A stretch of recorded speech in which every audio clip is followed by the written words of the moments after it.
आवाज आ रही है आरुषि?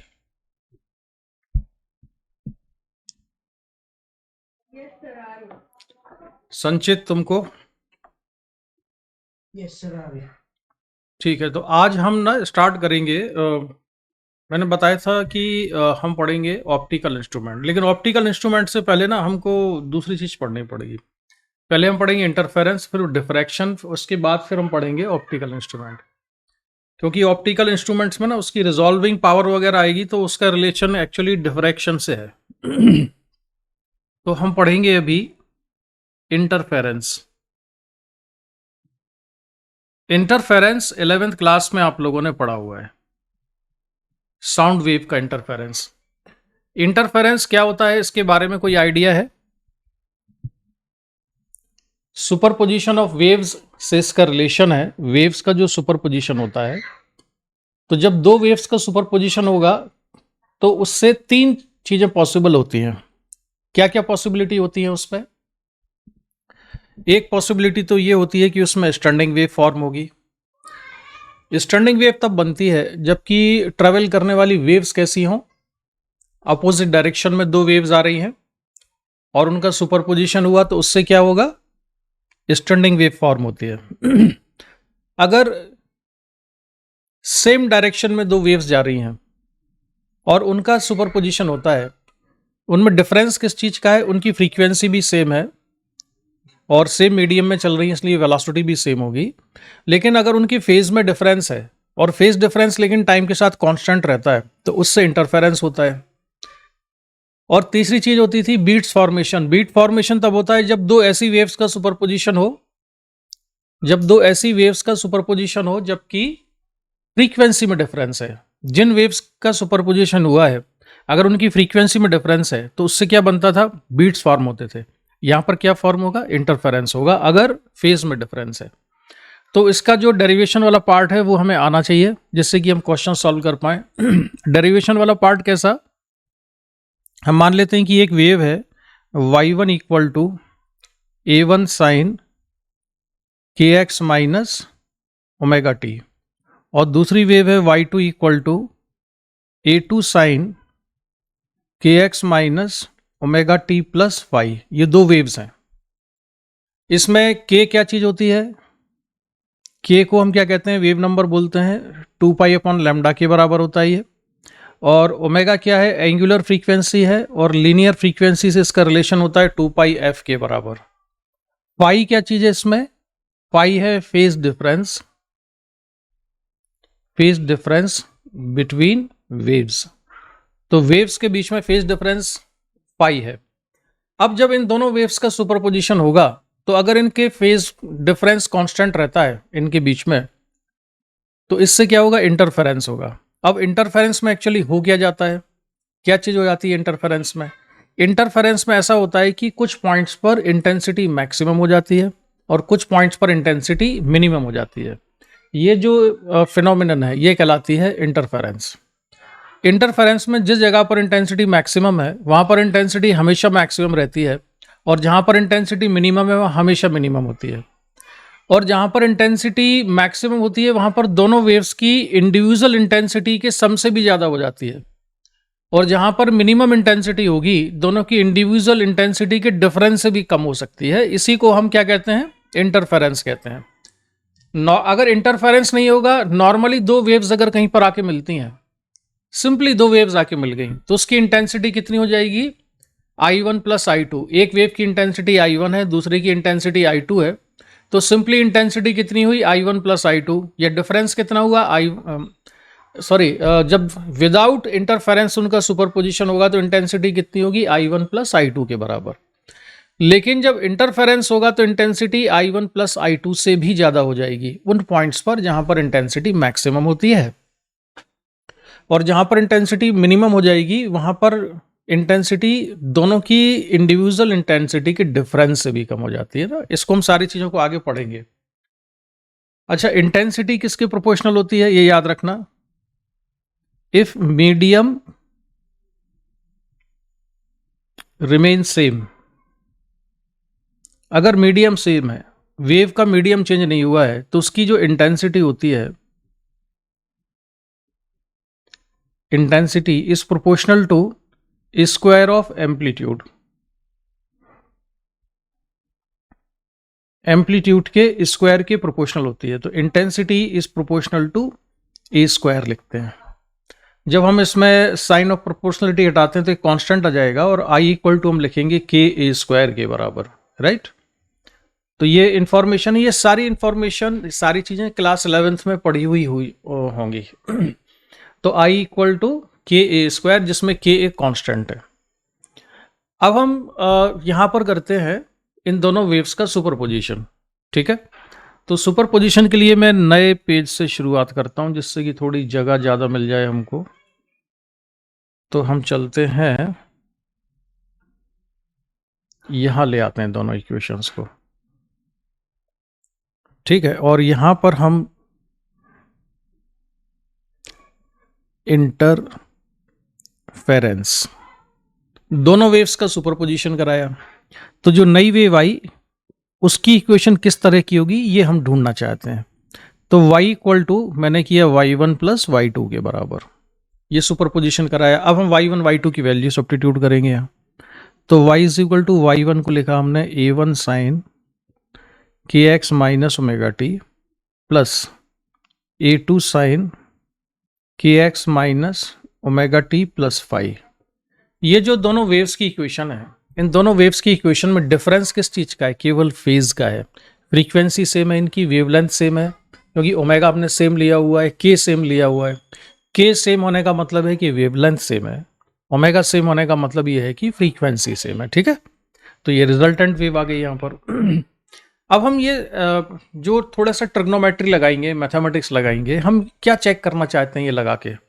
हम ये चेक करना चाहते हैं कि इस तरह की जो वेव की इक्वेशन थी ए साइन के एक्स माइनस ओमेगा टी, दूसरे की भी इसी तरह से थी, तो क्या इन दोनों का सम करने के बाद जो नई इक्वेशन आएगी, क्या उस इक्वेशन को भी हम ऐसे ही लिख पाएंगे जैसे हमने ऊपर लिखा हुआ है? तो वही हम देखना चाहते हैं, ठीक है। तो उसी के लिए हम ट्रिग्नोमेट्री यूज करेंगे। तो a1 साइन के एक्स माइनस ओमेगा टी को हमने ऐसे लिखा रहने दिया, और ये के x minus omega t plus five यहां पर है, इसमें हम लगा देंगे साइन ए प्लस बी का फॉर्मूला। तो इसको मानेंगे हम a और इसको मान लेते हैं b, ठीक है। तो y इक्वल टू कितना हो जाएगा? a1 साइन के x minus omega t plus a2 sine के x minus omega t into cos five plus a2 sine five into cos k x minus omega t, ठीक है। Sine A cos B plus cos A sine B, इतना लिख दिया हमने। ये clear है ये चीज? इसमें कोई डाउट तो नहीं है? अलीशा, इतना समझ में आ गया क्या किया हमने ये? अच्छा, अब हम क्या करते हैं, जिस टर्म में के एक्स माइनस ओमेगा टी है साइन के साथ में, वो वाली टर्म हम एक साथ लिखेंगे। तो यहां से इसको कॉमन निकाल लेंगे। तो साइन के एक्स माइनस ओमेगा टी को अगर हम कॉमन ले लें तो ये बचेगा a1 plus a2 cos five, y equal to a1 plus a2 cos five into sine के x minus omega t plus क्या बचा?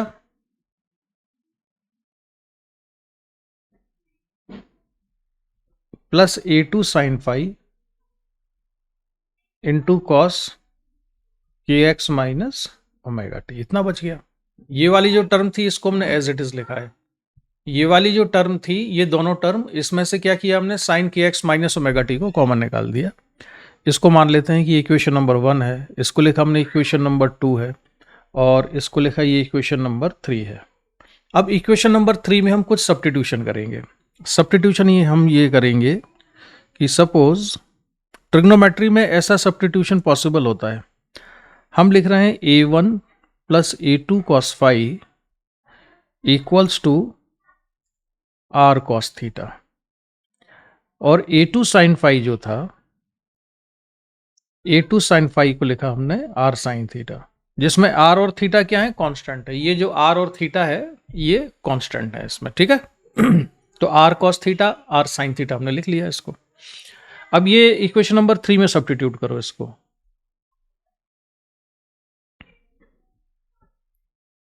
तो putting these values in equation number 3। तो अगर हमने इसको इक्वेशन नंबर 3 में रखा तो क्या बन जाएगा बताओ जरा। मैं थोड़ी जगह क्रिएट करने के लिए इसको थोड़ा छोटा कर देता हूं।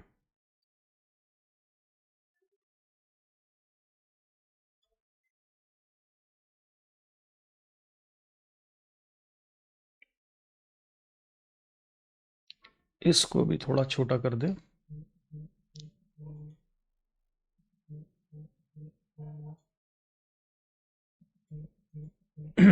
ठीक है, और बाकी कैलकुलेशन करते हैं हम इसके सेकंड पार्ट में।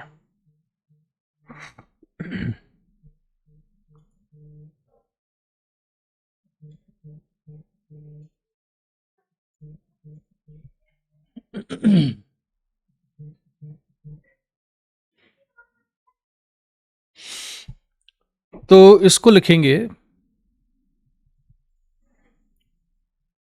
y इक्वल टू, अब कितना बचा यहां पर बताओ, a1 plus a2 cos phi को हमने कितना लिख दिया है, r कॉस थीटा। तो ये हो जाएगा r cos theta into sine के एक्स माइनस ओमेगा टी। ठीक है, यहां पर लिख दिया इधर a1 plus a2 cos phi को r कॉस थीटा के बराबर। और ये जो a2 साइन फाई है यहां पर, इसको कितना लिखेंगे, r साइन थीटा। तो प्लस r साइन थीटा। हम क्यों कर रहे थे ऐसा, अभी तुम्हें समझ में आएगा। अच्छा, एक a2 साइन फाई को r sine theta into cos k x minus plus r sine theta into cos k x minus omega t, इतना बचा। ये इतना समझ में आ गया, ये स्टेप क्लियर है सभी को।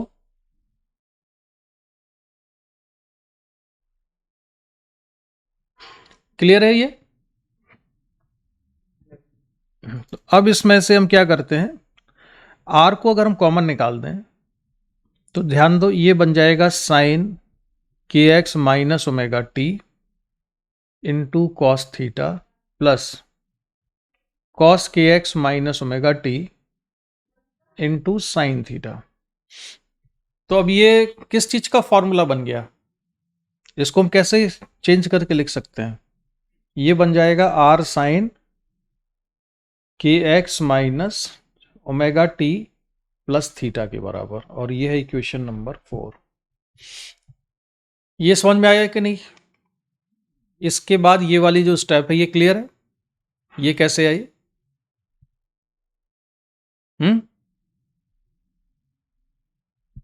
ये स्टेप क्लियर है, इक्वेशन नंबर 4। ठीक है, अब इक्वेशन नंबर 4 बनाने के लिए हमने जो इतनी मेहनत की, इन दोनों को ऐड किया, ऐड करने के बाद ये सब्स्टिट्यूशन किए। ऐसा हमने इसलिए किया कि ये जो दो इक्वेशन थी ये एक ट्रैवलिंग वेव को रिप्रेजेंट करती है। ट्रैवलिंग वेव मतलब जो एनर्जी का ट्रांसफर करने वाली वेव होती है। तो हमने इन दोनों को जब ऐड किया तो ऐड करने के बाद जो इक्वेशन आई वो भी इसी तरह की आ गई। इसका मतलब ये हुआ कि इन दोनों वेव्स के सुपरपोजिशन के बाद जो नई वेव मिली है वो नई वेव भी एक ट्रैवलिंग वेव ही है, क्योंकि इसमें भी के एक्स माइनस ओमेगा टी है। बस फर्क किस में है, यहां पर फेज कितना था, फाई था, यहां पर कितना है, थीटा के बराबर है। एक तो ये डिफरेंस है। दूसरा एम्पलीट्यूड का डिफरेंस है। एक एम्पलीट्यूड यहां पर है आर इसमें, और यहां एम्पलीट्यूड कितना था, A1 और A2 था। ठीक है, जो जिन वेव्स का सुपरपोजिशन हुआ था उन वेव्स का जो एम्पलीट्यूड था वो A1 और A2 था, और इन दोनों के सुपरपोजिशन के बाद जो नई ट्रैवलिंग वेव बनी है उस नई ट्रैवलिंग वेव का एम्पलीट्यूड कितना आ रहा है, आर के बराबर है। तो एम्पलीट्यूड बदल गया है नई वेव का, और फेज एंगल चेंज हो गया है, ये थीटा आ गया है। तो जो न्यू एम्पलीट्यूड है वो हमें चेक करना है कि क्या है। तो अब मैं लिख रहा हूं amplitude of resultant wave is r. Resultant wave का एम्पलीट्यूड आर है और उसे कैलकुलेट करेंगे हम जो हमने सब्स्टिट्यूशन किया था ना यहाँ पर, इससे इन दोनों इक्वेशन को का हम होल स्क्वायर करेंगे और ऐड कर देंगे। तो होल स्क्वायर करो जरा इसका, ये होगा आर कॉस थीटा का स्क्वायर, तो ये हो जाएगा a1 plus a2 cos phi का स्क्वायर, और दूसरा है आर साइन थीटा का स्क्वायर, तो ये लिखा मैंने आर साइन थीटा का स्क्वायर, और इन दोनों को ऐड कर दिया तो प्लस यहां पर बनेगा a2 साइन फाई का होल स्क्वायर। अब ये जो है आर कॉस थीटा का whole square plus r sine theta का होल स्क्वायर, ये कितना हो जाएगा, कितना बचेगा, ये आर स्क्वायर कॉमन निकाल दें तो ये sine square theta plus cos square theta होगा जो कि 1 हो जाएगा। तो ये कितना बचा, आर स्क्वायर इक्वल टू, अच्छा इक्वल टू का साइन लगाना मैं भूल गया था, ये इक्वल टू है यहाँ पर, इसका होल स्क्वायर ओपन करो तो कितना हो जाएगा, a1 square plus a2 square cos square phi plus 2a1 a2 cos phi plus ये वाली term a2 square sine square phi. अब जो ये वाली टर्म है a2 कॉस स्क्वायर फाई और a2 sine square, a2 square sine square phi, ये जो दोनों टर्म है ये मिलके कितनी हो जाएंगी, इसमें से a2 स्क्वायर कॉमन हो जाएगा, तो cos square phi plus sine square phi कितना बचेगा, बोलो। अरे बताओ भाई अलीशा, कितना बचेगा ये, तो a2 स्क्वायर प्लस कितना बचा, a2 स्क्वायर तो एज इट इज था, ये दोनों टर्म की जगह पर मैं क्या लिख दूं, इन दोनों को हटा के क्या लिखूं, बोलो। और a2 स्क्वायर कहां जाएगा बेटा, a2 है ना, a2 square plus 2a1 a2 cos phi. तो हमको एक तो ये फॉर्मूला याद रखना है, सुपरपोजिशन के बाद जो वेव आएगी उस रिजल्टेंट वेव का एम्पलीट्यूड इतना है, r square equal to a1 square plus a2 square plus 2a1 a2 cos phi. अब जो रिजल्टेंट वेव है इसका एम्पलीट्यूड किस पर डिपेंड कर रहा है, वो डिपेंड कर रहा है सुपरपोजिशन जिन वेव का हुआ है उनके बीच में जो इनिशियल फेज डिफरेंस था फाई, उस पर, क्योंकि ये जो फाई था वो यहां पर आ गया है a1 a2 कॉस फाई। अगर कॉस फाई की वैल्यू मैक्सिमम हो गई तो जो रिजल्टेंट वेव का एम्पलीट्यूड है आर मैक्सिमम हो जाएगा। अगर कॉस फाई मिनिमम हो जाए तो रिजल्टेंट वेव का जो एम्पलीट्यूड है आर वो मिनिमम हो जाएगा। ठीक है, अब इसमें तो कोई कंफ्यूजन नहीं है ना। a1 क्या चीज है अलीशा, बताओ, व्हाट इज a1? हाँ, ये किस वेव का एम्पलीट्यूड है, ये पहली वाली जिसका, ये a2 दूसरी वेव का एम्पलीट्यूड है, इन दोनों का सुपरपोजिशन हुआ तो ये दोनों वेव खत्म होके जो नई वेव मिली हमको, जिसको कि हम कह रहे हैं रिजल्टेंट वेव, उस रिजल्टेंट वेव का एम्पलीट्यूड कितना है, आर के बराबर है। तो वो इस रिजल्टेंट वेव का एम्पलीट्यूड डिपेंड किस पे कर रहा है, a1 a2 के साथ साथ वो डिपेंड कर रहा है फाई पर, कि दोनों वेव का जो सुपरपोजिशन हुआ तो उनमें फेज डिफरेंस कितना था। यहां तक क्लियर है, ये फॉर्मूले हमको याद रखने हैं। ये है इक्वेशन नंबर 5 लिख देता हूं इसको मैं, अभी इसमें हमें थोड़ा और चेंज करना है। अब देखो इस फॉर्मूले से को मैं लेके आगे कंटिन्यू करता हूं।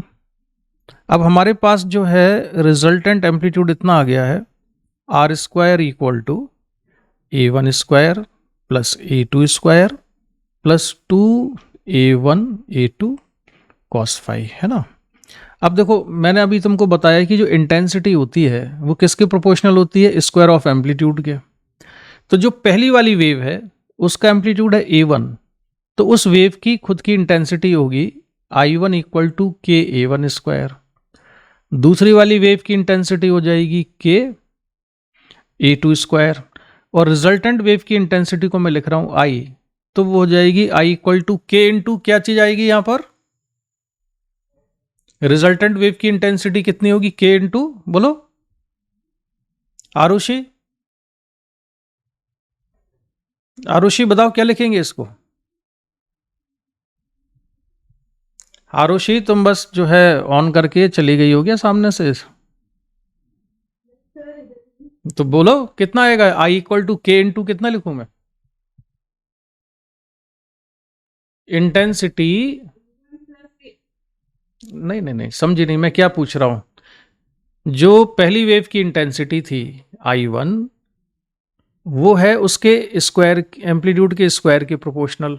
हम साइन ऑफ प्रोपोर्शनलिटी हटाते हैं तो एक कांस्टेंट आ जाता है, तो वो कांस्टेंट लिखा हमने के, तो आई वन इक्वल टू के ए वन स्क्वायर हो गया। दूसरी वेव की इंडिविजुअल वेव की इंटेंसिटी है के ए टू स्क्वायर, तो अगर मैं रिजल्टेंट वेव की इंडिविजुअल इंटेंसिटी मान लूँ आई है, तो आई इक्वल टू क्या लिखेंगे, के इंटू, बोलो आर स्क्वायर, रिजल्टेंट वेव का एम्पलीट्यूड कितना है आर है ना, तो वो के इंटू आर स्क्वायर होगा। नहीं आया समझ में ये। अब इस इक्वेशन में हम ये वैल्यू सब्स्टिट्यूट करेंगे, मतलब मैं ए वन स्क्वायर की वैल्यू रखूंगा आर वन स्क्वायर की ए टू स्क्वायर की इन टर्म्स ऑफ इंटेंसिटी, तो आर स्क्वायर को हम क्या लिख सकते हैं, आई बाई के, ठीक है। ए वन स्क्वायर को क्या लिख सकते हैं, आई वन बाई के, ए टू स्क्वायर को क्या लिख सकते हैं, I two upon k plus two, a one को क्या लिखेंगे, ए वन हो जाएगा under root I one upon k, और ए टू हो जाएगा under root I two upon k into cos five, ठीक है। सारे के कैंसिल हो जाएंगे, ये अंडर रूट के हो जाएगा, और ये सारे के कैंसिल हो गए, तो जो इंटेंसिटी का फॉर्मूला आया वो आया I equal to I one plus I two plus two under root I one I two into cos five.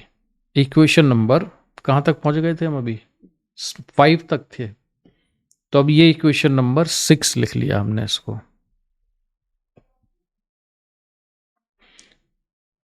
ये फॉर्मूला भी हमको इंटेंसिटी का याद रखना है, रिजल्टेंट इंटेंसिटी और जिन वेव्स का सुपरपोजिशन हुआ है उन वेव की इंटेंसिटी का ये रिलेशन है। ये भी किस पर डिपेंड करता है, फेज डिफरेंस है, दोनों वेव्स के बीच में जो फेज डिफरेंस है उस पर डिपेंड कर रहा है।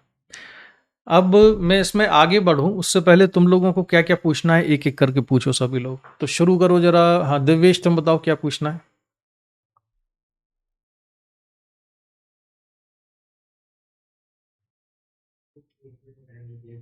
हम्म,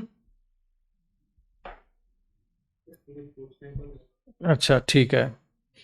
अलीशा, आरुषि, संचित, कुछ डाउट है इसमें, जो सारा एक्सप्रेशन हमने अभी तक किया। अच्छा आरुषि ये बताओ, तुमने ये स्कूल में कराया था ना तुमको ये, सर वेव ऑप्टिक्स में कराए थे। हम वेव ऑप्टिक्स ही पढ़ रहे हैं, ये इंटरफेरेंस वेव ऑप्टिक्स का ही पार्ट है, तो ये डेरिवेशन कराया है तुमको। यस सर कराया है। हाँ इसका मतलब ये है कि तुम्हें डेरिवेशन आना चाहिए, क्योंकि ये स्कूल में सीबीएसई में तुम्हारे पेपर में क्लास 12 के आ सकता है डिराइव करने के लिए, है ना, तो इसको हमने इतना इतना लिख लिया। अब देखो इंटरफेरेंस होता है दो तरह का, इंटरफेरेंस को हम दो तरह से डिवाइड करेंगे। एक होता है कंस्ट्रक्टिव इंटरफेरेंस,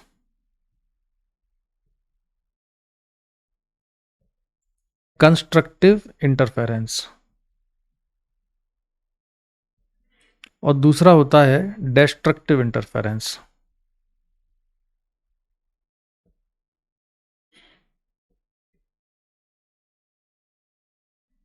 ठीक है, कंस्ट्रक्टिव इंटरफेरेंस में इंटेंसिटी मैक्सिमम हो जाती है,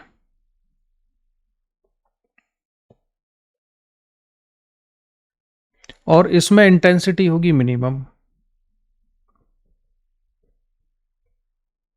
इंटेंसिटी मिनिमम।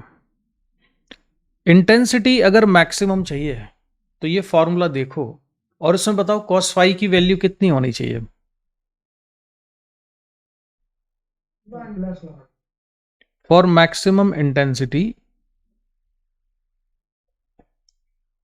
cos फाई होना चाहिए +1 and for minimum intensity Alisha कितना होना चाहिए cos फाई। 0 cos फाई की मिनिमम वैल्यू कितनी होती है -1। तो इंटेंसिटी मिनिमम हो जाएगी अगर cos फाई कितना हो जाए -1। तो destructive interference cos phi equal to -1 पर आएगा और कंस्ट्रक्टिव इंटरफेरेंस जिसमें इंटेंसिटी मैक्सिमम हो जाती है वो cos फाई इक्वल टू +1 पर आएगा। ठीक है, इतना समझ आ गया। अब हम स्टार्ट करेंगे यहां से कंस्ट्रक्टिव इंटरफेरेंस का केस।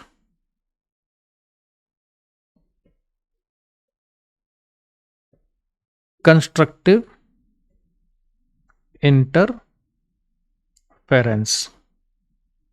तो फॉर कंस्ट्रक्टिव इंटरफेरेंस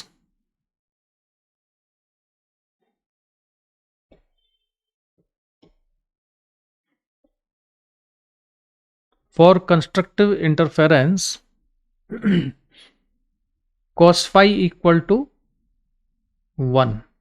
इसका मतलब फाई कितना होना चाहिए, फाई कौन कौन सी वैल्यूज पर 1 होता है, 0 पर, और इसके बाद फिर कब होगा 1, फिर हाँ, तो ये क्या हो जाएगा जनरल इसका 2n पाई। तो इसका हम मतलब ये है कि फेज डिफरेंस कैसा होना चाहिए, इसको कहते हैं phase difference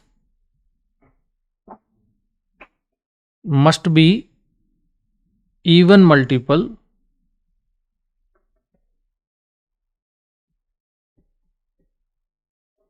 of pi. For constructive interference phase difference must be even multiple of pi होना चाहिए। पाई का इवन मल्टीपल है ना, ये पाई का इवन मल्टीपल कितना है 2n लिखा है ना हमने। ठीक है, n क्या है इसमें, n की वैल्यू 0, 1, +-1, +-2, +-3 कुछ भी हो सकती है, लेकिन जब ये 2n हो गया तो ये हमेशा इवन नंबर आएगा। ठीक है, तो ये कंस्ट्रक्टिव इंटरफेरेंस की कंडीशन है। अब एक और चीज देखो, जब वेव का अगर हम ग्राफ बनाएं, जैसे ये मैं वेव का एक ग्राफ बनाता हूं, तो यहां से यहां तक की जो डिस्टेंस है ये कितनी होती है लैम्डा। तो वेव ने कितनी डिस्टेंस कवर की लैम्डा, तो उसका जो पाथ लेंथ है वो कितना है लैम्डा।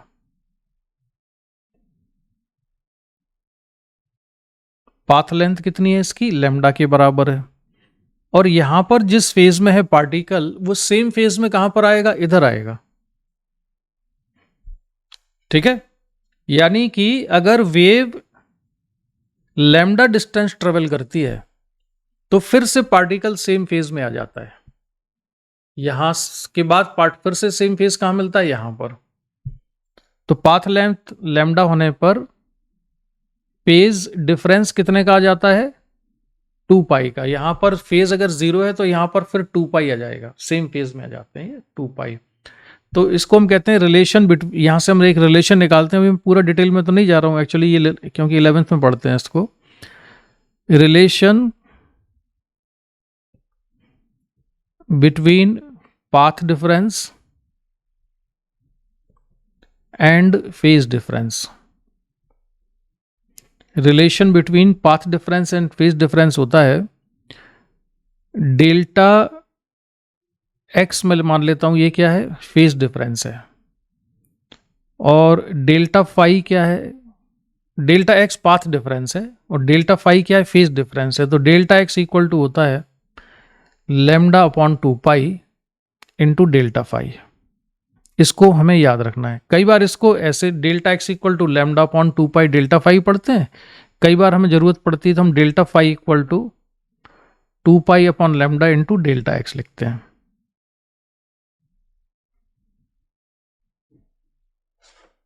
ये भी पढ़ा होगा तुमने, अभी तुमको कराया होगा स्कूल में, ये कराया था।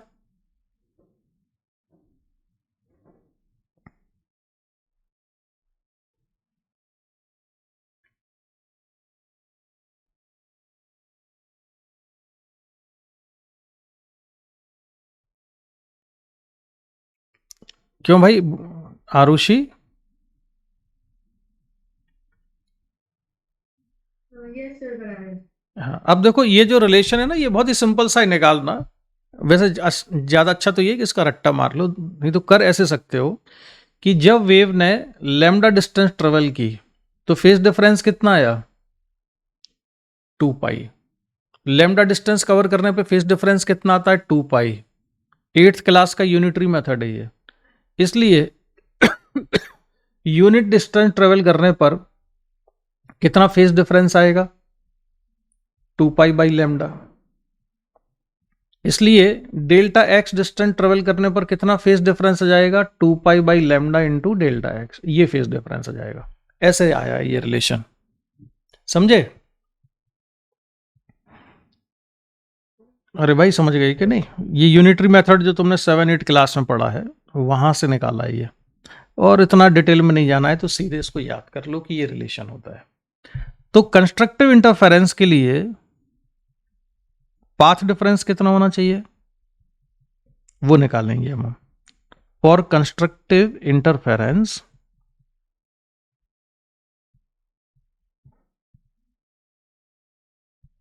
Path difference delta x equal to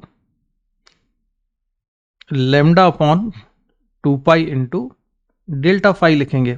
delta phi हम पढ़ चुके हैं। कंस्ट्रक्टिव इंटरफेरेंस के लिए फेज डिफरेंस कितना होना चाहिए? 2n पाई, तो हमने 2n पाई लिख दिया इसको। तो 2 पाई से 2 पाई कैंसिल हो जाएगा और डेल्टा एक्स कितना आएगा? n lambda. यानी कि पाथ में डिफरेंस कितना होना चाहिए? n लैम्डा के बराबर।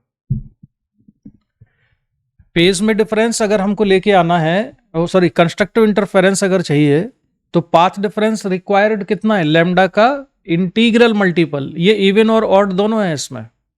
इसमें 2n नहीं है, इसमें n है। n कुछ भी हो सकता है, 0 हो सकता है, 1 2 3 4 5 कुछ भी हो सकता है। So for constructive interference path difference कैसा होना चाहिए? अलीशा बोल के बताओ जरा, for constructive interference what should be the path difference? Alish N lambda. नहीं, एन लैम्डा तो नहीं, तुम ये बोलो लैम्डा का कौन सा मल्टीपल होना चाहिए? Integral multiple. और फेज डिफरेंस कितना होना चाहिए कंस्ट्रक्टिव इंटरफेरेंस के लिए?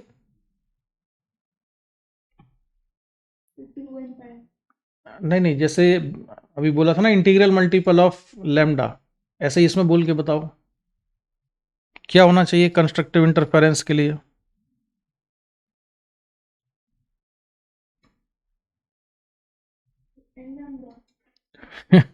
अरे वो तो फेज डिफरेंस है बेटा, एन लैम्डा तो लैम्डा का इंटीग्रल मल्टीपल। हाँ दिव्येश तुम बताओ क्या होना चाहिए फेज डिफरेंस के लिए? फेज डिफरेंस कैसा होना चाहिए कंस्ट्रक्टिव इंटरफेरेंस के लिए?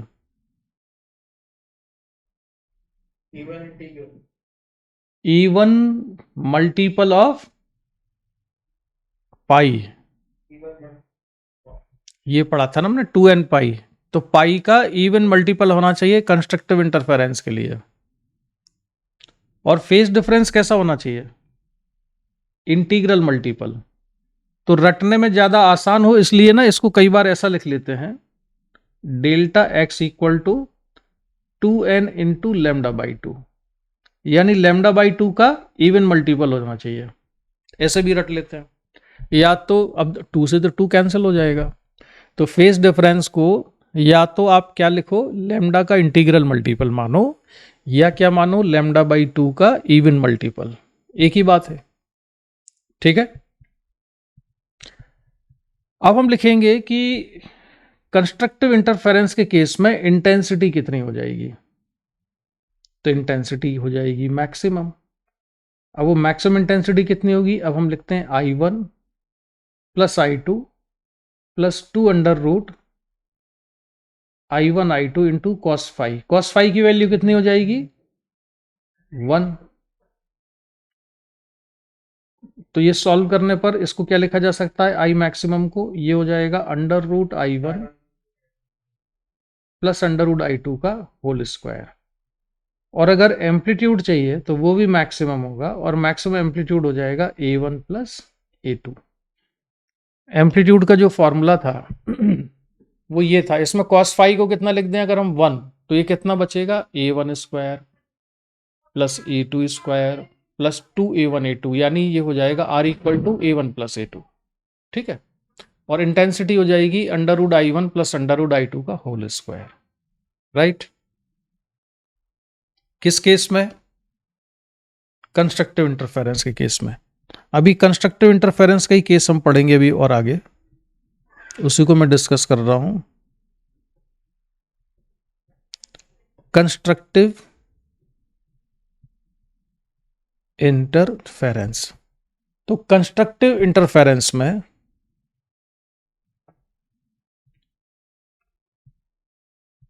If I1 equal to I2 equal to I0 हो, यानी जिन दो वेव्स का सुपरपोजिशन हुआ है, अगर उन दोनों वेव की इंटेंसिटी सेम होती है तो रिजल्टेंट इंटेंसिटी कितनी बनेगी? Under root I0 plus under root I0 का होल स्क्वायर, ये हो जाएगा। तो I इक्वल टू कितना जाएगा सॉल्व करके? ये अलीशा बताना कितना हो जाएगा? ये under root I0 plus under root I0 का होल स्क्वायर कितना हुआ? अलीशा कैसे?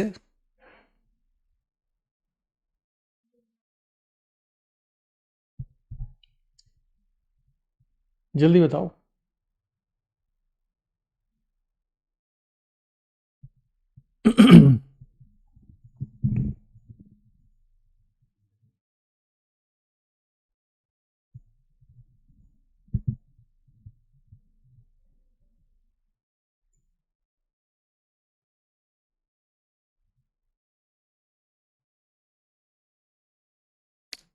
अलीशा बताया नहीं तुमने कितना हो जाएगा? 2I0 कैसे हुआ? कैसे सॉल्व किया तुमने? जल्दी बोलो। हम्म और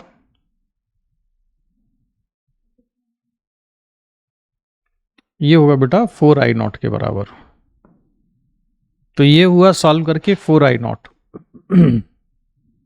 तो I इक्वल टू 4I0 आ जाएगा। अब देखो, अगर इंटरफेरेंस की घटना ना हुई होती तो सिंपल सुपरपोजिशन होने पर रिजल्टेंट इंटेंसिटी आती 2I0, मतलब I0 plus I0 simply 2I0 हो जाता। लेकिन अगर इंटरफेरेंस हुआ है तो वहां पर इंटेंसिटी दोनों की इंडिविजुअल इंटेंसिटी के सम से ज्यादा हो गई है। 2I0 की जगह कितनी हो गई है? 4I0। इसलिए इंटरफेरेंस खास होता है। ठीक है। तो कंस्ट्रक्टिव इंटरफेरेंस में इंटेंसिटी कितनी हो गई है? इंडिविजुअल इंटेंसिटी का 4 टाइम्स हो गई है। क्लियर? तो अलीशा बताओ 4I0 कैसे आया ये, इसको सॉल्व करके, कि 2I0 ही आ रहा है? I0 का होल स्क्वायर हम्म I0 का square plus 2I0 into I0 को 4I0। अब हम करेंगे इसमें डिस्ट्रक्टिव इंटरफेरेंस का एनालिसिस।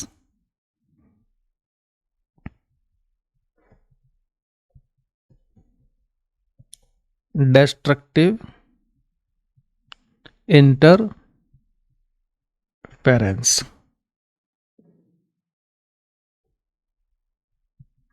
तो डिस्ट्रक्टिव इंटरफेरेंस में क्या होगा? इंटेंसिटी कैसी हो जाएगी? Minimum. Intensity is minimum, amplitude भी मिनिमम होगा। एम्पलीट्यूड इज मिनिमम, ये भी मिनिमम हो जाएगा एम्पलीट्यूड। और कॉस फाई कितना हो जाएगा? -1। अब कॉस फाई अगर -1 है तो फाई कितना हो जाएगा अलीशा? कॉस फाई किस वैल्यू पे, फाई की किस वैल्यू पे? -1। पाई पे हाँ, इसके बाद फिर कब होगा -1? पाई के बाद किस? 3 पाई, 5 पाई, यानी ये आएगा ऑड मल्टीपल ऑफ पाई। तो इसको हम लिखते हैं 2n-1 इंटू पाई, जिसमें n क्या है? n इसमें क्या क्या हो सकता है? 1 हो सकता है, 2 हो सकता है, 3 हो सकता है, 4 हो सकता है। ठीक है। अच्छा, अगर मैं यहाँ पे ऑड मल्टीपल दिखाने के लिए अगर इसको 2n-1 की जगह 2n+1 लिखता, तो फिर n की शुरुआत हम 0 से करते हैं। मतलब अगर मैं ऐसे लिख देता हूं 2n+1 इंटू पाई, तो फिर हम n की शुरुआत कहां से करते हैं? n = 0, 1, 2, 3। और अगर 2n-1 लिखा है तो 1, 2, 3, 4 से करते हैं। इसलिए कंफ्यूज मत होना इसमें। तो ये तो हो गया फाई, 2n-1 इंटू पाई। इसको क्या कहेंगे? For destructive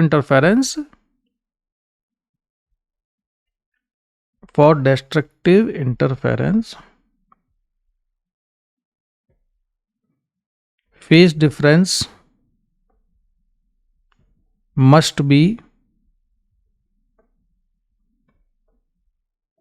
odd multiple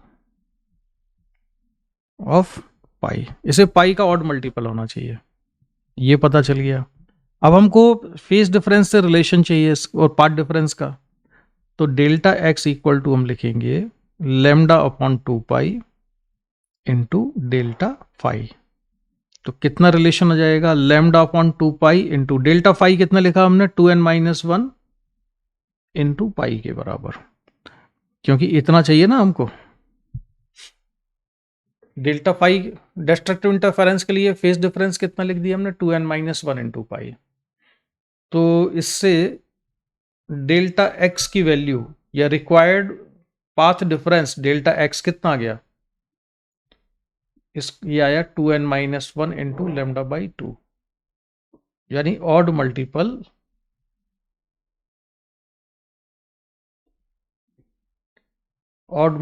of lambda by 2। तो लेमडा बाई 2 का अगर ये ऑड मल्टीपल होगा तो डिस्ट्रक्टिव इंटरफेरेंस होगा।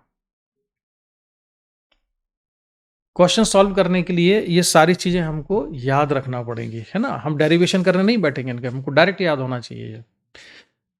तो जरा फिर से एक बार रिवीजन हो जाए। तो अलीशा, कंस्ट्रक्टिव इंटरफेरेंस के लिए पार्ट डिफरेंस कैसा होना चाहिए?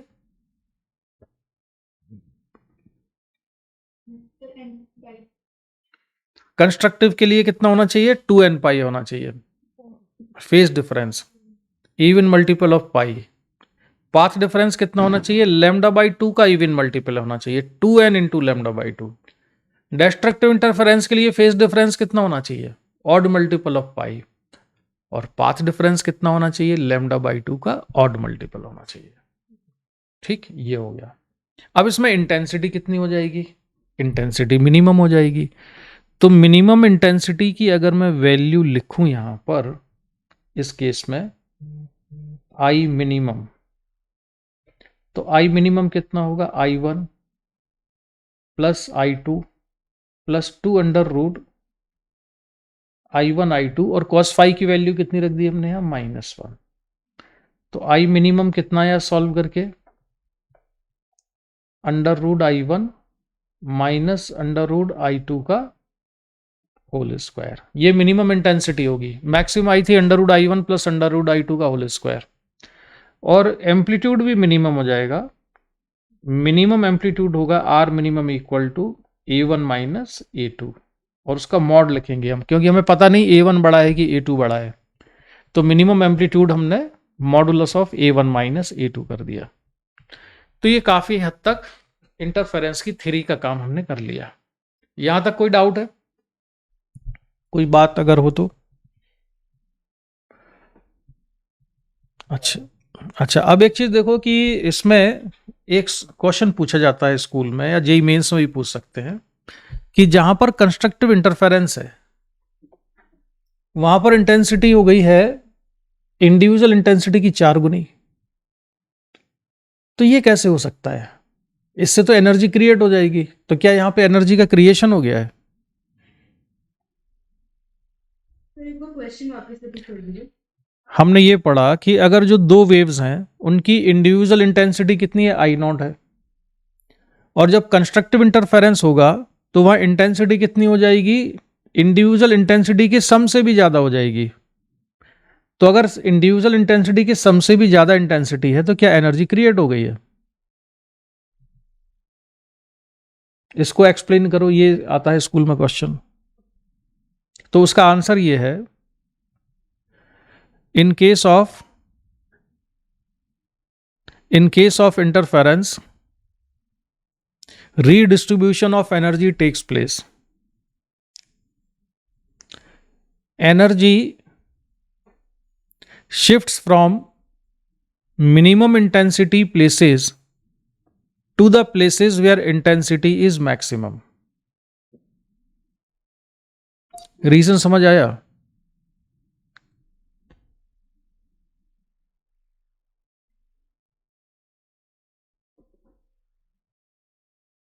अरे वाह यार, इसने तो पूरा सही टाइप किया है।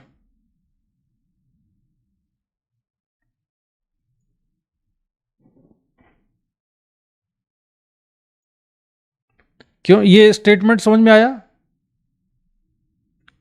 जहां पर इंटेंसिटी मैक्सिमम है वहां पर एनर्जी कहां से आ गई है? उन प्लेसेस से आ गई है जहां पर इंटेंसिटी मिनिमम है या जहां पर इंटेंसिटी कम है। आरुषि समझ में आया है कि नहीं? आरुषि, सर आ गया समझ। नहीं, तुम्हारी आवाज से लग रहा है कि अभी कुछ कंफ्यूजन है तुमको। है कुछ तो पूछो जरा।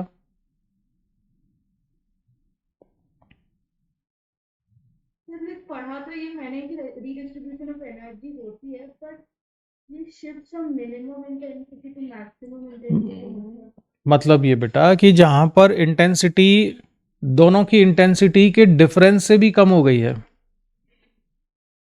जैसे एक की इंटेंसिटी, मान लो इंटेंसिटी आई नॉट की जो वैल्यू है वो थी 4 वॉट पर मीटर स्क्वायर, तो जो आई मैक्सिमम है वो कितना आएगा, 16 वॉट आ जाएगा। 4 टाइम्स हो जाती है ना, 4 आई नॉट हो जाती है, तो 16 वॉट पर मीटर स्क्वायर। और आई मिनिमम कितना आएगा?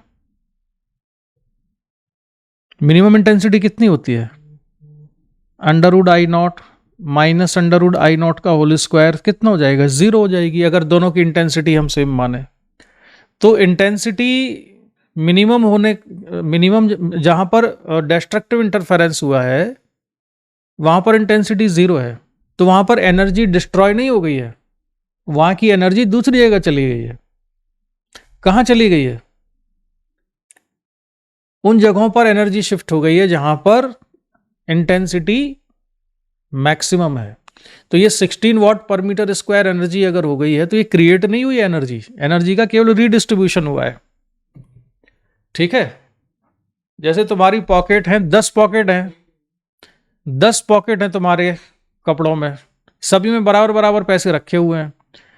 अब तुम क्या करो कि कुछ पॉकेट में खाली कर दो और कुछ पॉकेट में पैसे बढ़ा दो, तो टोटल मनी तो उतनी ही है ना, लेकिन कुछ प्लेसेस पे एनर्जी कैसी है, या जो पैसे हैं कुछ पॉकेट में पैसे बढ़ जाएंगे कुछ में कम हो जाएंगे। तो ऐसे ही इंटरफेरेंस में एनर्जी का रीडिस्ट्रीब्यूशन हो जाता है जब भी इंटरफेरेंस होगा। तो जिन प्लेसेस पर एनर्जी मैक्सिमम हुई है वो कहाँ से आ गई है, जहां पर इंटेंसिटी मिनिमम हो गई है। आरुषि समझ में आई बात? अब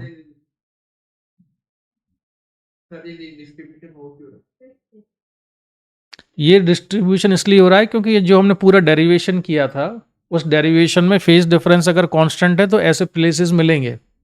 फेज में डिफरेंस आने की वजह से फेज डिफरेंस कुछ जगह ऐसी होंगी जहां पर कैसा होगा, इवन मल्टीपल होगा, तो वहां पर मैक्सिमम हो जाएगी इंटेंसिटी। जहां पर फेज डिफरेंस ऑड मल्टीपल हो जाएगा तो वहां पर इंटेंसिटी कितनी हो जाएगी, मिनिमम हो जाएगी। तो इंटेंसिटी अगर मिनिमम हो गई है तो इसका मतलब ये थोड़ी कि एनर्जी खत्म हो गई है। वहां एनर्जी ना तो डिस्ट्रॉय होती है ना क्रिएट होती है, एनर्जी टोटल तो कंजर्व रहती है। तो टोटल एनर्जी कंजर्व है, तो कहां से कहां शिफ्ट हुई है? जहां पर मिनिमम है वहां से मैक्सिमम वाले प्लेसेस पे चली गई है। इसी को इंटरफेरेंस कहते हैं। और अगर इंटरफेरेंस नहीं हुआ होता तो फिर इंटेंसिटी सभी जगह पर कैसी होती? सेम होती, यूनिफॉर्म होती। और कितनी होती? 2I0 के बराबर। मतलब जहां पर इंटेंसिटी I0 है एक वेव की वजह से, दूसरी वेव आती तो कितनी हो जाती? I0 प्लस I0 2I0 हो जाती। लेकिन अगर इंटरफेरेंस की कंडीशन सेटिस्फाई हो रही है तो इंटेंसिटी मैक्सिमम कितनी हो जाएगी? 4I0, और मिनिमम वालों पर 0 हो जाएगी। लेकिन इंटरफेरेंस इतने आसानी से नहीं होता है। इंटरफेरेंस होने के लिए रिक्वायरमेंट क्या है, कंडीशन क्या है? इंटरफेरेंस हो उसके लिए रिक्वायरमेंट क्या है? उसके लिए रिक्वायरमेंट यह है कि जिन वेव्स का सुपरपोजिशन हुआ है उनका फेस डिफरेंस टाइम के साथ चेंज नहीं होना चाहिए। इन दोनों का फेस डिफरेंस टाइम के साथ कांस्टेंट है और किसके बराबर है? फाई के बराबर है। फेस डिफरेंस कितना है इसमें? पाई है, और टाइम के साथ कांस्टेंट है। और अगर फेस डिफरेंस टाइम के साथ बदलता रहेगा तो इंटरफेरेंस होगा ही नहीं, और फिर इंटेंसिटी हर जगह कितनी रहेगी? I1 प्लस I2 सिंपली, या I0 है दो इंडिविजुअल वेव की, तो रहेगी 2I0 के बराबर। ठीक है, तो ये क्वेश्चन काफी पूछा जाता है, तो तुम्हें इसमें लिखना कि intensity is maximum, where intensity is maximum and no violation of law of conservation of energy takes place.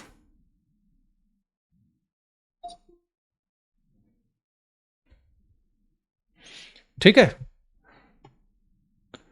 ये समझ में आई बात कि क्या हुआ है इसमें? बोलो।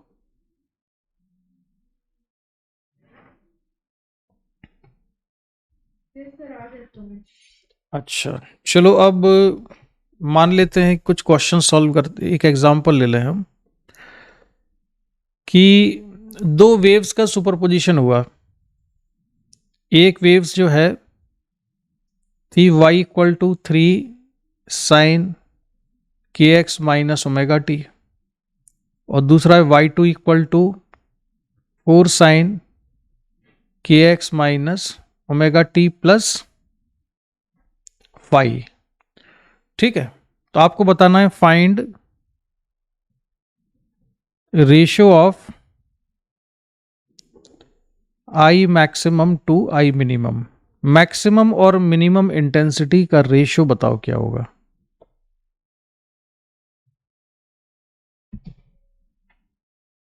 Ratio of maximum to minimum intensity कितना आएगा बताइए?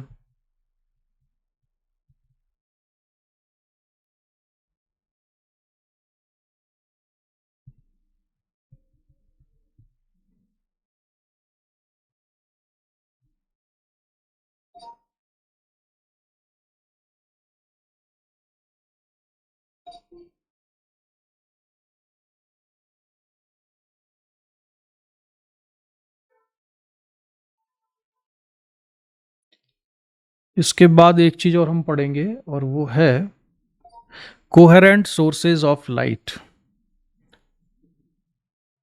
या लाइट ना होके केवल कोहेरेंट सोर्सेज पढ़ते हैं, क्योंकि कोहेरेंट सोर्सेज साउंड वेव के भी होते हैं।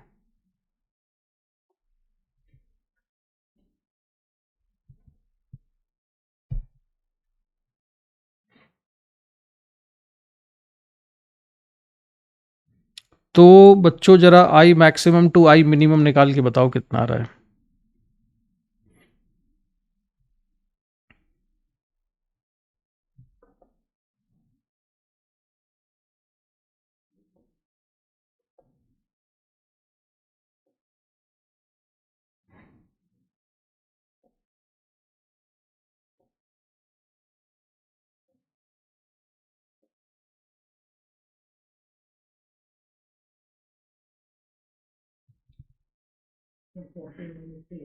कितना?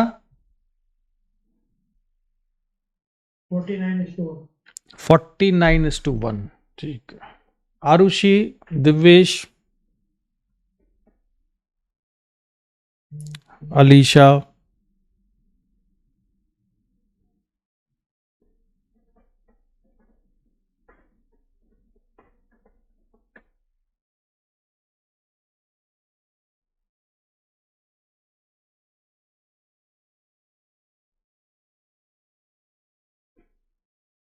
आरुषि इतना टाइम?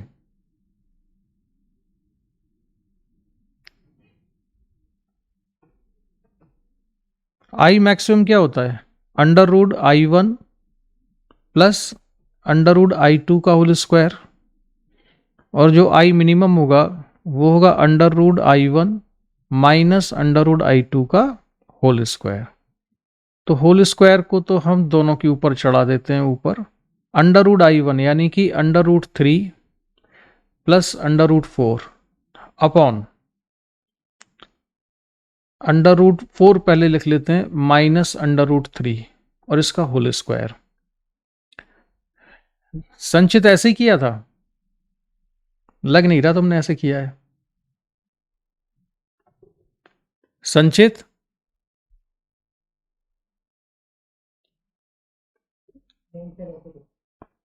तो फिर कैसे किया था? एम्पलीट्यूड का रेशियो निकाल के उसके बाद फिर I1 गलत किया तुमने, गलत किया है। अरे तुम ऐसे कैसे कर लोगे? मैक्सिमम इंटेंसिटी एम्पलीट्यूड का रेश एम्पलीट्यूड, ये तो एम्पलीट्यूड है, इंटेंसिटी कैसे हो गई 3 और 2? क्या चीज? 3 और 4 इंटेंसिटी होती है। एक मिनट रुको रुको रुको, अच्छा लगता है मैंने ही कुछ चेंज कर दिया है। I maximum I under root I1, अच्छा हाँ राइट। I1, हाँ I1 की वैल्यू कितनी आएगी? K इंटू 3 का स्क्वायर 9 होगा। 9K, और I2 आ जाएगा 16K के बराबर। ठीक, हाँ अब ठीक है। तो अब हम लिखते हैं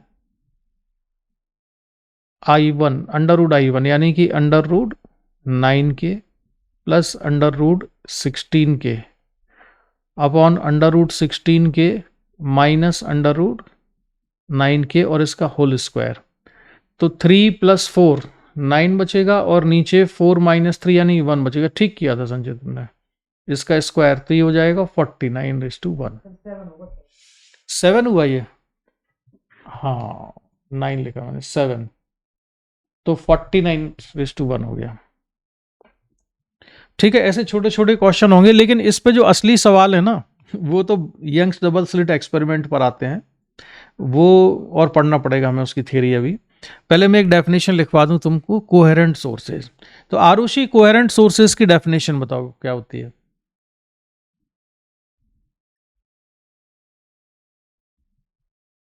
कोहेरेंट सोर्सेज ऑफ लाइट की पता है मेरे हाँ लाइट की बताओ। को। दो लाइट रेज जिनकी सेम वेवलेंथ हो, सेम फ्रीक्वेंसी हो, एंड उन दोनों में सेम फेज डिफरेंस हो, या तो सेम फेज डिफरेंस हो या फिर कांस्टेंट फेज डिफरेंस हो।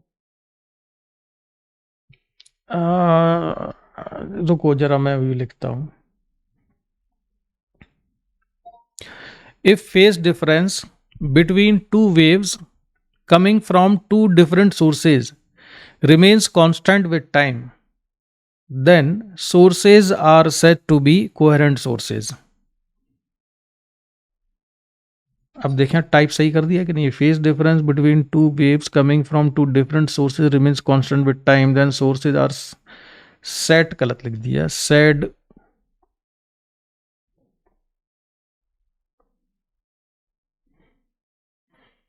ठीक, ये डेफिनेशन है। ऐसे सोर्सेज जिनसे आने वाली वेव्स के बीच में फेज डिफरेंस टाइम के साथ कांस्टेंट रहता हो, फेज डिफरेंस जिनके साथ में कैसा रहता हो? कांस्टेंट रहता हो, उसको हम क्या कहते हैं? कोहेरेंट सोर्सेज कहते हैं। समझ में आ गई बात? कोहेरेंट सोर्सेज कौन से हैं? दो सोर्सेज से, दो अलग अलग सोर्स हैं, दो अलग अलग सोर्सेज से वेव आ रही हैं, और उन वेव्स के बीच में फेज डिफरेंस अगर टाइम के साथ कांस्टेंट रहता है, तो ऐसे सोर्सेज को क्या कहते हैं? कोहेरेंट सोर्सेज कहते हैं। ठीक है आरुषि, डेफिनेशन ना पूरी तरह से ठीक ठाक नहीं बताई तुमको, तुमको इतना याद रखना है कोहेरेंट सोर्सेज की डेफिनेशन में।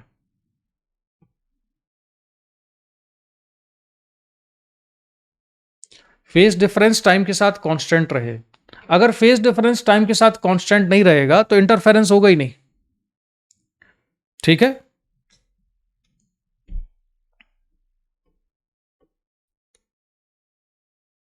if phase difference between two waves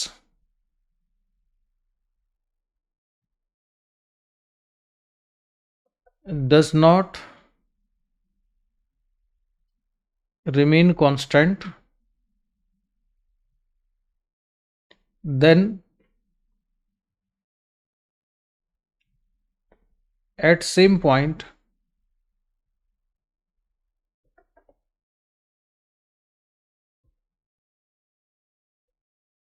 intensity becomes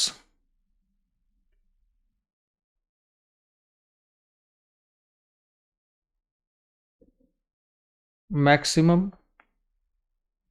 and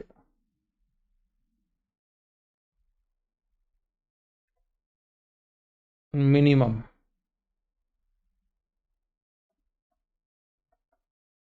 alternately अगर फेज डिफरेंस टाइम के साथ कांस्टेंट नहीं रहेगा तो सेम पॉइंट पर कभी इंटेंसिटी मैक्सिमम हो जाएगी, कभी इंटेंसिटी मिनिमम हो जाएगी। जबकि नॉर्मली जो इंटरफेरेंस होता है जिसमें फेज डिफरेंस कांस्टेंट है, उसमें जहां इंटेंसिटी मैक्सिमम है वह हमेशा मैक्सिमम रहती है और जहां इंटेंसिटी मिनिमम है वह हमेशा मिनिमम रहती है। पोजीशन के साथ इंटेंसिटी वेरी नहीं करती है। जिस पोजीशन पे मैक्सिमम है वहां मैक्सिमम ही रहेगी, जहां मिनिमम है वहां मिनिमम ही रहेगी। लेकिन अगर फेज डिफरेंस टाइम के साथ कांस्टेंट नहीं है किसी एक जगह पर, तो उसी जगह पर कभी फेज डिफरेंस हो जाएगा पाई का इवन मल्टीपल, उसी जगह पर हो जाएगा ऑड मल्टीपल। तो कभी इवन मल्टीपल कभी ऑड मल्टीपल एक ही जगह पर हो रहा है, तो उसी जगह पे इंटेंसिटी मैक्सिमम हो गई, उसी जगह पर मिनिमम हो गई। और लाइट की फ्रीक्वेंसी इतनी ज़्यादा होती है कि ये सारा चेंज इतनी तेज़ी से होगा कि हम उसको इंटरफेरेंस को हम देख ही नहीं पाएंगे। यानी कि इंटेंसिटी कम ज़्यादा कम ज़्यादा कम ज़्यादा इतनी तेज़ी से होगी कि हमको यूनिफॉर्म इंटेंसिटी दिखेगी, हमको मैक्सिमा और मिनिमा दिखेंगे ही नहीं। तो अगर हम ह्यूमन आई देख पाए इंटरफेरेंस की घटना को, तो उसके लिए ज़रूरी है कि इंटेंसिटी जिस जगह पर मैक्सिमम है वहाँ मैक्सिमम ही बनी रहे, जहाँ पर मिनिमम है वहाँ पर मिनिमम ही बनी रहे। लेकिन उसके लिए फेज डिफरेंस कैसा होना चाहिए? टाइम के साथ कांस्टेंट होना चाहिए। नई बात समझ में आई? अगर तुमसे स्कूल में पूछा कि अगर फेज डिफरेंस टाइम के साथ कांस्टेंट नहीं होगा तो क्या होगा? Intensity at the same point sometimes becomes maximum, sometimes it becomes minimum at the same point, and this maximum and minimum intensity interchange takes place so rapidly that human eye cannot detect। तो हमको interference दिखेगा ही नहीं। हमको कैसी intensity दिखेगी? Uniform. जैसे electric bulb होता है फिलामेंट वाला, तो जब उसमें से अल्टरनेटिंग करंट पास होता है तो वो 50 साइकिल जो डोमेस्टिक सप्लाई है, तो एक सेकंड में वो जो है 100 बार ऑन ऑफ हो जाता है। लेकिन हमको तो यूनिफॉर्म दिखता है, हमको नहीं नजर आता कि बल्ब ऑन हो रहा है ऑफ हो रहा है 100 बार, क्योंकि हम डिटेक्ट ही नहीं कर सकते, हमारी सेंसिटिविटी नहीं है इतनी आंखों की। इसी तरह से इंटरफेरेंस जो है इतने जल्दी जल्दी मैक्सिमम मिनिमम होगा एक ही पोजीशन पर कि हम उसे देख ही नहीं पाएंगे। ऐसा कब होगा? जब फेज डिफरेंस टाइम के साथ कांस्टेंट ना हो। तो फेज डिफरेंस टाइम के साथ कांस्टेंट हो उसके लिए क्या होना चाहिए? क्या होना चाहिए? फेज डिफरेंस टाइम के साथ कांस्टेंट हो उसके लिए क्या होना चाहिए? रिक्वायरमेंट क्या है? फ्रीक्वेंसी सेम होना चाहिए। y1 इक्वल टू हम लिखते हैं a sine kx minus omega t, और दूसरे की हम लिखते हैं y2 is equal to a2 sign, इसको मैंने k1 कर दिया, इसको ओमेगा 1 कर दिया, ये k2 minus omega 2 into t plus phi कर दिया। फेज जो है पहली वाली वेव का फेज है φ1 is equal to k1x minus omega 1t। दूसरी वाली वेव का फेज क्या है? वो है k2x minus omega 2t plus phi. अब मान लो दोनों वेव किसी एक जगह पे आके मिली, कहाँ पर आके मिली, मान लेते हैं कि ओरिजिन पे आके मिली, तो ओरिजिन पर मिली आके तो एक्स को मैंने 0 कर दिया और फिर फेज का डिफरेंस निकाला φ1 माइनस φ2, तो कितना हो जाएगा φ1 माइनस φ2, ये होगा ω2 minus ω1 into t plus phi के बराबर। तो जो डेल्टा फाई है दोनों वेव्स का फेज डिफरेंस वो कितना है, ω2 minus ω1 into t plus phi है। तो देखो दोनों वेव का जो फेज डिफरेंस है वो किस पर डिपेंड कर रहा है, ω1 ω2 पे डिपेंड कर रहा है। ये टर्म 0 नहीं हुई क्योंकि दोनों की एंगुलर फ्रीक्वेंसी हमने अलग अलग ले ली। ये टर्म 0 कब होगी, ये टाइम पे डिपेंड कब नहीं करेगी, जब ω1 इक्वल टू ω2 हो जाए। If ω1 equal to ω2 then delta phi equal to कितना हो जाएगा, फाई हो जाएगा केवल। और अगर ये डेल्टा फाई फाई के बराबर आ गया तो ये टाइम वाली टर्म कैंसिल हो गई, यानी कि फेज डिफरेंस टाइम पे डिपेंड नहीं कर रहा है। तो फेज डिफरेंस टाइम के ऊपर डिपेंड कब नहीं करेगा, क्या हो जाना चाहिए, फेज डिफरेंस टाइम के साथ कांस्टेंट कब रहेगा, जब दोनों वेव्स की फ्रीक्वेंसी कैसी हो, बोलो, सेम होना चाहिए। दोनों वेव की फ्रीक्वेंसी अगर सेम होगी तो फेज डिफरेंस टाइम के साथ कांस्टेंट रहेगा। लेकिन दो अलग अलग सोर्सेस से आने वाली वेव की फ्रीक्वेंसी, लाइट वेव की फ्रीक्वेंसी कभी सेम हो ही नहीं सकती, इम्पॉसिबल है ये होना। दो अलग अलग सोर्स हैं, जैसे एक बल्ब यहां जल रहा है दूसरा भी यहां जल रहा है, दोनों से जो वेव आएंगी उनकी फ्रीक्वेंसी कभी सेम नहीं होगी, हमेशा अलग, ये प्रैक्टिकली इम्पॉसिबल है।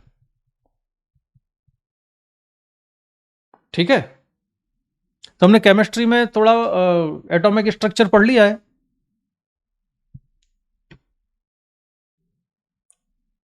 बोलो दिवेश, पढ़ लिया एटॉमिक स्ट्रक्चर? तो वो 11th में होगा। हाँ तो चलो इतना याद होगा कि एटम को जब हम एनर्जी देते हैं तो इलेक्ट्रॉन कहाँ चला जाता है, हायर एनर्जी लेवल पे,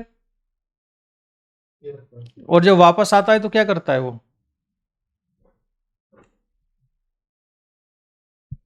इलेक्ट्रॉन जब वापस ग्राउंड स्टेट में आएगा तो क्या करके आता है, वापस जब ग्राउंड स्टेट में आएगा तो क्या करेगा, कैसे आता है,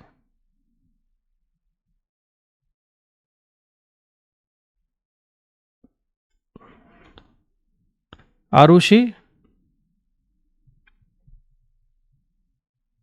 एटम अगर ग्राउंड स्टेट में आएगा, अरे तो अच्छा हायर स्टेट में अपने आप थोड़े चला जाता है, हायर एनर्जी लेवल पे कैसे गया था, कुछ करना पड़ता है, ऐसे ही थोड़ी चला जाता है। अरे एक पत्थर को अपने आप ऊपर चला जाता है कि तुमने ऐसे छोड़ दिया ऊपर चला गया, क्या करना पड़ता है,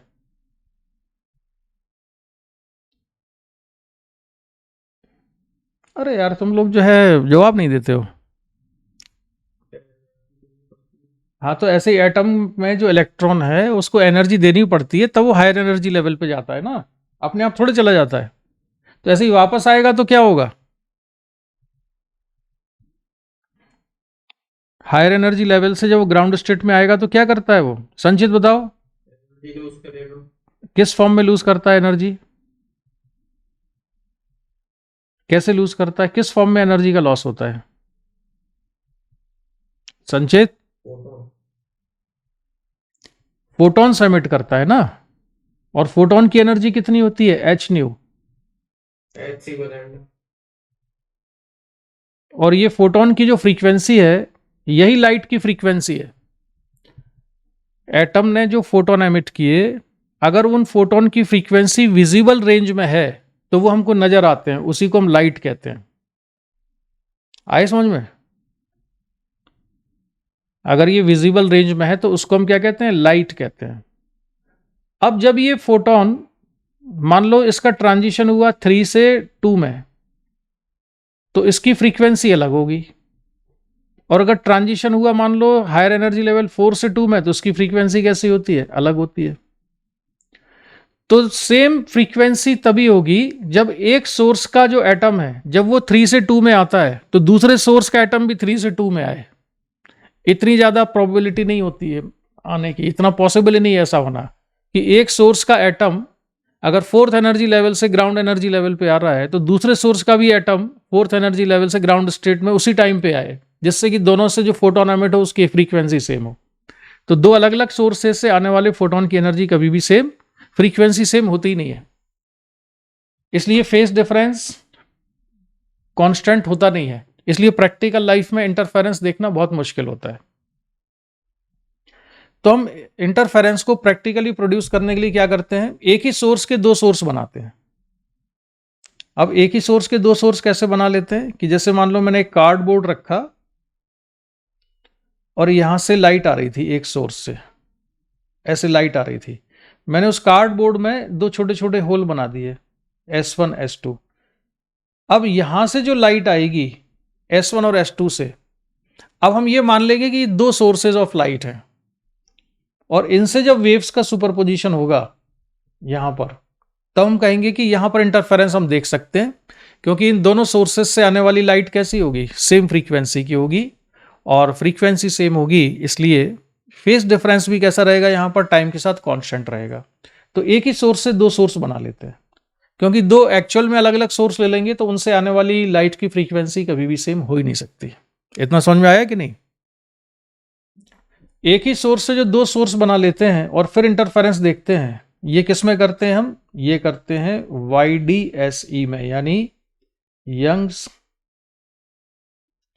double slit experiment. 90% question wave optics में इसी पर बनते हैं, मतलब इंटरफेरेंस के 90% question Young's double slit experiment पर है। अगर इसको हटा दें तो फिर इसमें कुछ टॉपिक में बचेगा ही नहीं।